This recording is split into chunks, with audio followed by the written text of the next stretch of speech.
मंत्री ने सनातन धर्म पर फिर से विवादित बयान दिया है। पोन मोदी ने कहा है कि इंडिया गठबंधन का अलायंस हुआ है सनातन धर्म के सिद्धांतों के खिलाफ लड़ाई लड़ने के लिए। हम 26 दल तैयार हैं सनातन धर्म के खिलाफ लड़ने के लिए। बिल्कुल सही बात बोल रहे हैं वो, और इस बात की आशंका तो मैंने पहले ही जाहिर की थी।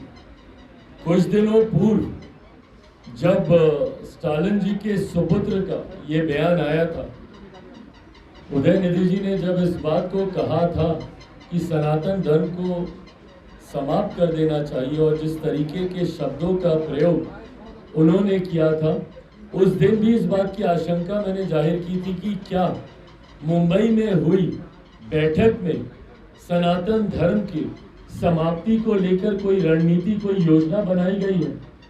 क्या वहां पर ऐसी कोई चर्चा हुई है जिसके तुरंत बाद ये बयान सामने आया है? और ये दर्शाता है जो उनके जो मंत्री का एक बयान अभी सामने आया, ये दर्शाता है और ये इस बात को प्रमाणित करता है कि यकीनन विपक्षी दलों के इस गठबंधन में इस तरीके की योजना बनाई गई है। और इस योजना का लोक जनशक्ति पार्टी रामविलास पूरी तरीके से निंदा करती है।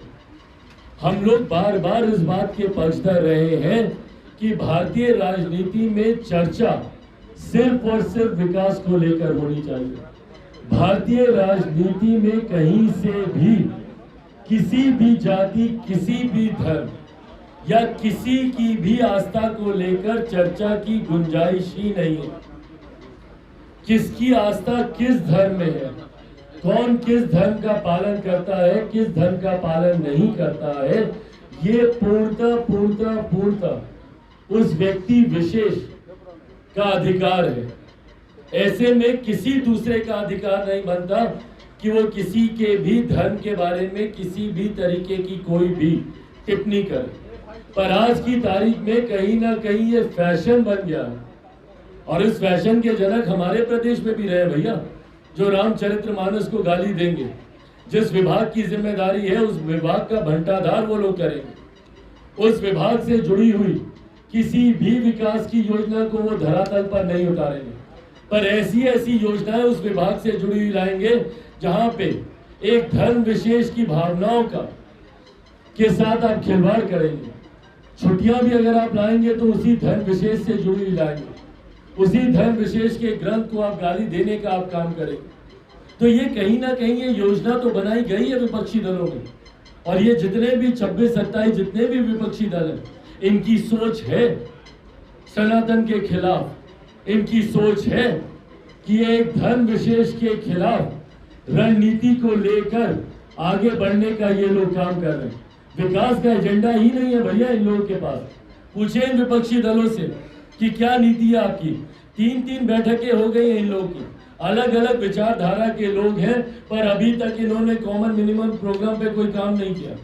साझा न्यूनतम कार्यक्रम पे इनकी कोई चर्चा ही नहीं हुई। और ये सारे अलग अलग विचारधारा के लोग एक साथ आए हैं, अलग अपने अपने राज्यों में एक दूसरे के खून के प्यासे हैं ये लोग। जहाँ पे लेफ्ट और ममता बनर्जी जी की पार्टी एक साथ आती है, उसमें कांग्रेस एक साथ आती है, मायावती जी, खैर मायावती जी तो खैर अब इनसे दूरी को बना रही है, आपके समाजवादी पार्टी, ये तमाम ऐसे अलग अलग दल हैं जो एक साथ आने का प्रयास कर रहे हैं, जिनकी विचारधारा एक दूसरे के पूर्णतः खिलाफ रही है। तो ऐसे में जब सबसे पहले इनको कॉमन मिनिमम प्रोग्राम पे चर्चा करनी चाहिए थी, तो ये लोग धर्म पे चर्चा कर रहे हैं, क्योंकि इसके अलावा इनके पास कोई एजेंडा ही नहीं है। तुष्टीकरण की राजनीति करना, धर्म विशेष के खिलाफ जहर उगलना, यही इनकी सोच है। और इसी सोच के साथ देश में बंटवारे की राजनीति करने की मंशा के साथ ही ये लोग 2024 का ये लोग चुनाव लड़ना चाहते हैं, ताकि देश में बंटवारा हो, डिवाइड एंड रूल की पॉलिसी को अपनाकर ये लोग अपनी राजनीतिक रोटियां सेकना चाह रहे हैं। ऐसे में देश की जनता भी इस बात को जानती है। और आज की तारीख में भैया 21वीं सदी के पढ़े लिखे युवा युवतियों को कोई फर्क नहीं पड़ता किसी भी जाति धर्म से। ना देश का युवा आज की